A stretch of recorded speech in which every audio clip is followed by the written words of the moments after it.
Although it neglected to do deep dives on its characters, Speed is miraculously on par with its modern-day counterparts.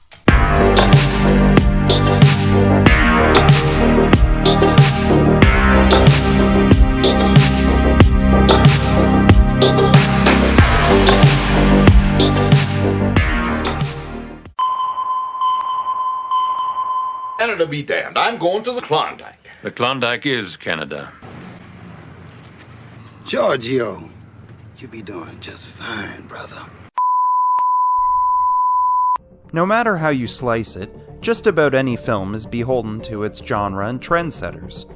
Unless you're talking about those films, which change and define the latest trend, most any film will likely stick to the status quo of that period.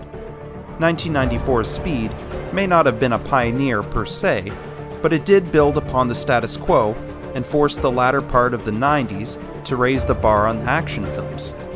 But before we go down that road, a little background on Speed. Speed drops us into the first of the film's 3 hostage situations.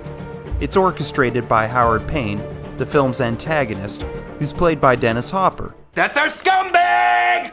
He's a lively, crafty, and cunning character, Which seats him in the crazy but not stupid section. No, poor people are crazy, Jack. I'm eccentric. Payne's a simple villain who's out to get paid.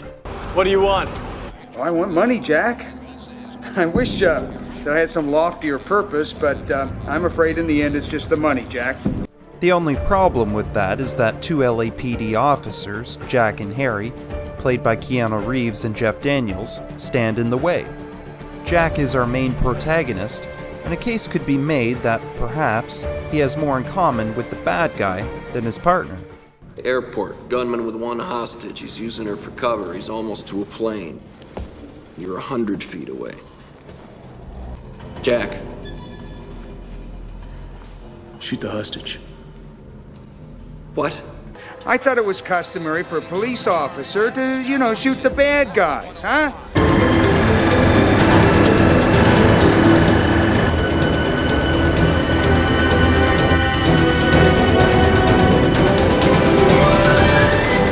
This guy is nuts! Remember, crazy, not stupid! Sure, well, take your word for it. Regardless, Jack is determined to stop Payne and foil his second scheme. A bomb on a city bus which is set to explode if said bus should drop below 50 miles per hour. Among the bus's hostages is a young woman named Annie, played by Sandra Bullock. Annie. What? It's my name, Annie. Annie. As opposed to ma'am? Okay.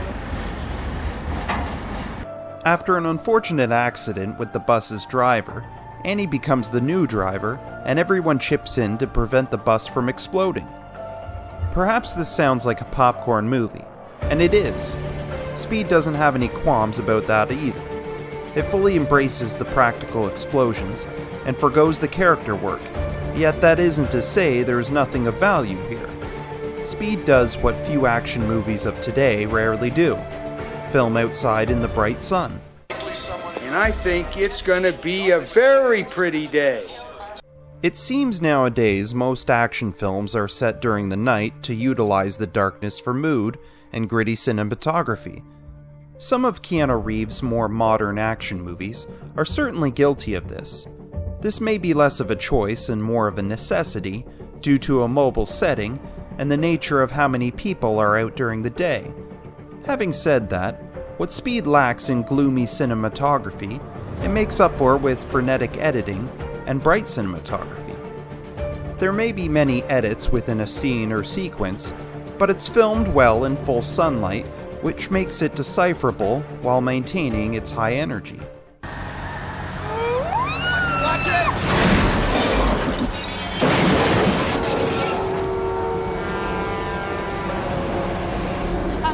Stay on or get off! Stay on or get off! Off! Okay. Hold on!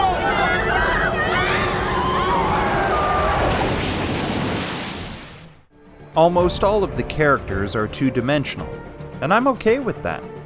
The last thing I want from this film is a long monologue about a specific tragic moment from the past which defines the hero and foreshadows closure at the expense of energy and pacing. Howard Payne's past is touched upon, but it's arguably used more for plot than character. Dennis Hopper's portrayal certainly jumps off the screen more than his co-stars, yet his character gives license to such a portrayal. Some of the more minor characters may not be so vibrant, yet I wonder why they're written the way they are. For example, why is Ortiz's mind always in the gutter? Is that Man sure has a hard-on for this bus. I'm telling you, honey, he's somewhere jerking off. You're not too bright, man. But you got some big, round, hairy corners. That's very gross, Ortiz. I suppose if I'm signing off on this two-dimensional execution, I shouldn't be picky with the results. What still blows me away about Speed after almost 30 years is that it still holds up.